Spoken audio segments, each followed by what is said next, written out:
کاغذ کی شکایت کا خط آیا. حضرت نے ایسی تسلی کا خط لکھا اور عجیب تحریر فرمایا کہ دیکھو آپ وساوس سے ہرگز پریشان نہ ہوں. آپ دیکھیں گے کہ آپ کے نام اعمال میں جتنے وساوس آ رہے ہیں یہ سب نیکیوں کے شمار میں درج ہوں گے، کیونکہ وساوس سے تکلیف ہوتی ہے اس پر اجر ملتا ہے. لہذا حضرت نے ان کو یہ لکھ دیا کہ آپ وساوس سے ہرگز پریشان نہ ہوں.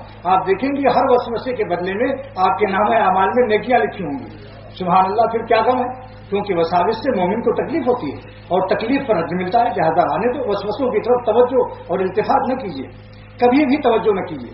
وسوسوں کے بارے میں یہی حضرت تھانوی رحمۃ اللہ علیہ فرمایا کرتے تھے کہ بجلی کا تار ہے، اگر تم نے اس کو اپنی طرف کھینچا تو بھی مار دے گا کرنٹ، اور اگر دھکا دیا کہ نہ آئے بھاگ جائے تار کو دھکا دو گے تو بھی کرنٹ مارے گا. تو کیا مطلب ہوا کہ وساوس کو ایسا سمجھ کر کہ یہ اس قابل نہیں ہے کہ نہ ان کو دھکا دیا جائے نہ اس قابل ہے کہ ان کو نپٹایا جائے، کسی قابل نہیں. جب توجہ نہ کرو گے تو شیطان سمجھ جائے گا کہ یہاں اب میری خاطر نہیں ہوگی، لہذا میری مہمانی جب نہیں ہے تو یہاں سے جانا چاہیے. اور اگر آپ نے جواب دینا شروع کر دیا تو شیطان ہنستا ہے، کہتا ہے مولانا کو لگا لیا اپنے کام میں، اب دیکھیں سب وظیفہ اور تسبیح چھوڑ کر مجھے جواب دے رہے ہیں. کہتا ہے اب یہاں تو اچھی مہمانی ہے، بس ان کا وقت ضائع کرو. لہذا بزرگوں کا طریقہ ہی تھا کہ اپنے ذکر اللہ میں لگے رہو، اپنے کاموں میں لگے رہو، وسوسوں کا جواب بھی مت دو، بلکہ الحمدللہ کہو، شکر ہے اس اللہ کا جس نے شیطان کی طاقت خالی وسوسے تک رکھی. حضور نے فرمایا صلی اللہ علیہ وسلم نے الحمدللہ الذی رد امرہ الی الوسوسہ، شکر ہے اس اللہ کا جس نے شیطان کو طاقت خالی وسوسہ ڈالنے کی دی. تو دیکھیے وسوسہ کیا بن گیا، الحمدللہ کا سبب ہوا، اور الحمدللہ سبب قرب اللہ کا قرب کا سبب بن گیا، معرفت کا سبب بن گیا.